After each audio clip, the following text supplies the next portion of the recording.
In the dark entrails of a cargo ship lost in the depths of space, nightmarish creatures plunge the crew into an hell they can't escape. That's what I need to make feel to viewers on this diorama. So I have to immerse myself, body and soul, in the darkness of this universe to extract all its horrific essence.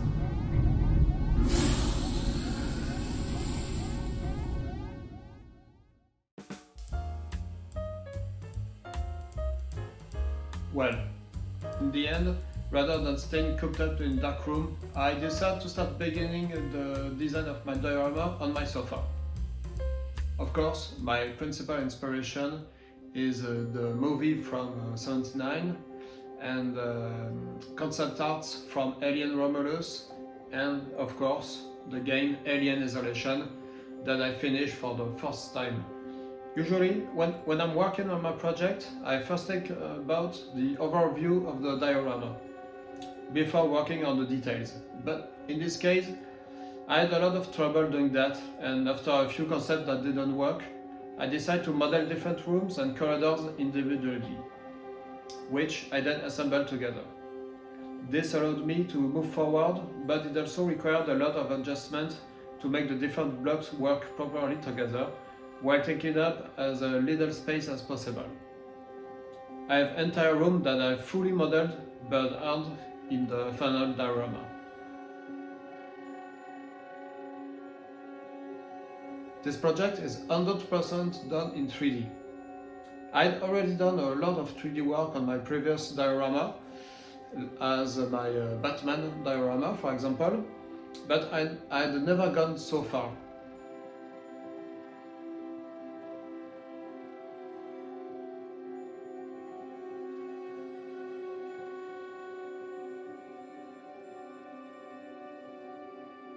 The most innovative aspect for me was the characters. Usually I buy figures and I use it on my scenery, and sometimes I modify them to better fit my idea, but that's pretty rare. This time I bought 3D files from two Patreon creators, Skullforge and Popsicles, and I heavily modified them in 3D. Mixing several characters, transforming their postures, and even changing their facial expressions.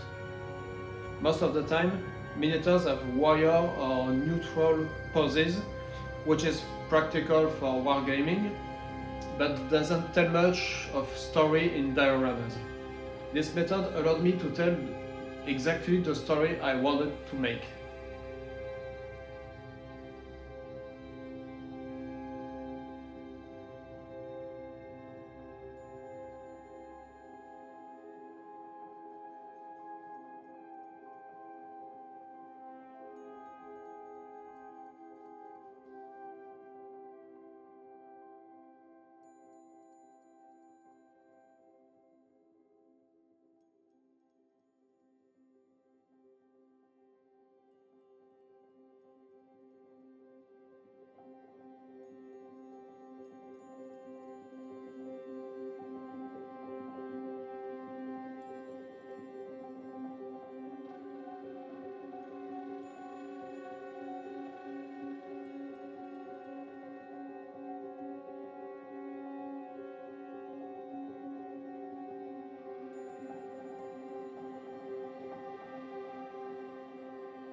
3D prints are done by Centurion Miniature, thanks to him. The dry assembly was no easy task because I had the model interlocking keys without all of them for any margin. Clearly, I was pretty lazy, but it came back to bite me. I had to readjust everything, but I know better next time.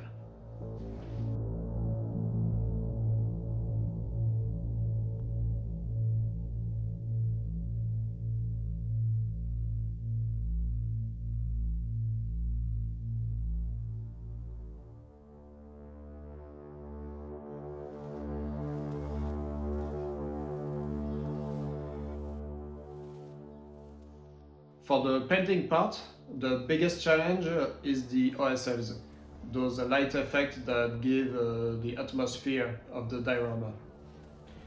For this particular room, I first painted everything in neutral light, then applied the OSLs. I had another room to paint with the same type of light, so to save time, I first painted everything in blue and red. Big mistake, I didn't like the result at all. So I repainted everything in neutral light before redoing the OSLs, which gave me more richness and nuances in the colors.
for the many screens on the diorama, I didn't risk painting them freehandly. It's something I'm not at all comfortable with, so I used decals instead, which gave me a much cleaner result.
Here you go. I hope you like the final result. Don't hesitate to share and subscribe to the channel. And don't forget, in space, no one can hear you scream.